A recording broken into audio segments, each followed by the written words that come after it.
બસ ત્યાં સુધી, છન છન, કૃષ્ણદેવ યાજ્ઞિકની હિન્દી ફિલ્મ અને વિક્રમ ઠાકોરની નવી આવનારી ફિલ્મ વિશે આજ જીસેનના સેકન્ડ એપિસોડમાં વાત કરવાનો છું. સૌ પ્રથમ બસ ત્યાં સુધીની વેબ સિરીઝ વિશે વાત કરું તો આ વેબ સિરીઝના ડાયરેક્ટર છે હિરેન જોશી.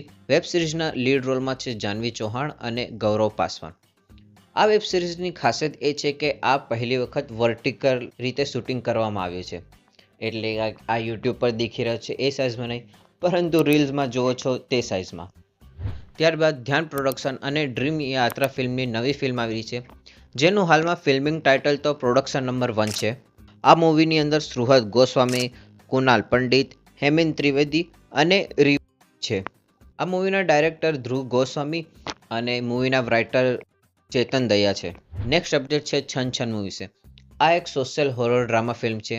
આ મૂવીના ડાયરેક્ટર અને કહેવાયેલું છે કે આ એક બિગ બજેટ ફિલ્મ છે. હવે કેટલી બિગ છે તેના વિશે હજુ સુધી કંઈ માહિતી નથી. આ મૂવીના અંદર પણ જાનવી ચૌહાણ જ છે. લાગે છે બસ ત્યાં સુધીના સેટ પરથી ડાયરેક્ટ અહીંયા જ આવ્યા છે. રશિયો રૂપાળો રંગરેલિયો. ફાઇનલી 10-12 વખત જેને હરખું નામ બોલાયું છે. નામ પરથી જ લાગી રહ્યું છે કે આ એક કોમેડી ફિલ્મ છે.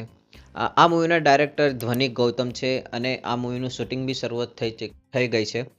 કાસ્ટ તમે જોઈ શકો છો, આ ફિલ્મની કાસ્ટ પણ ખૂબ મોટી છે. ત્યારબાદ નેક્સ્ટ અપડેટ છે ચોર નંબર 1 મૂવી છે. આ મૂવીની અંદર આંચલ શાહ, શ્રેય મરાદિયા, રિષિ જૈન છે. આ મૂવીની શૂટિંગ પણ શરૂઆત થઈ ગઈ છે.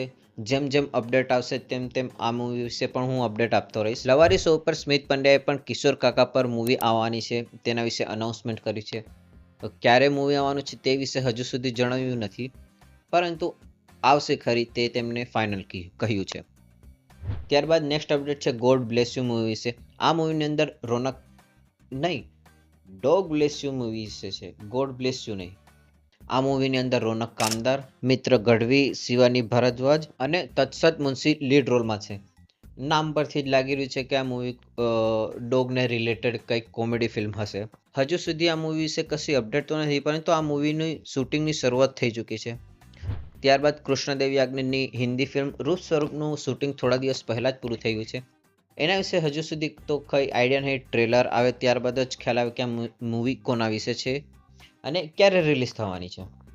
બસ આટલી હતી આ વીકની ગુજરાતી સિનેમાની અપડેટ. આ સિવાય બોક્સ ઓફિસ કલેક્શન વિશે વાત કરું તો લગન લાગી રે મૂવી 4 અઠવાડિયા અંદર 3 કરોડ કરતાં વધારે કમાણી કરી ચૂકી છે. હજુ થોડા સમય ચાલશે એવું લાગી રહ્યું છે. આ સિવાય આ વીકની અંદર કોઈ ગુજરાતી ફિલ્મ પણ નથી આવી. છેલ્લા અઠવાડિયે 4 ગુજરાતી ફિલ્મ હતી અને આ અઠવાડિયે એક પણ નહીં.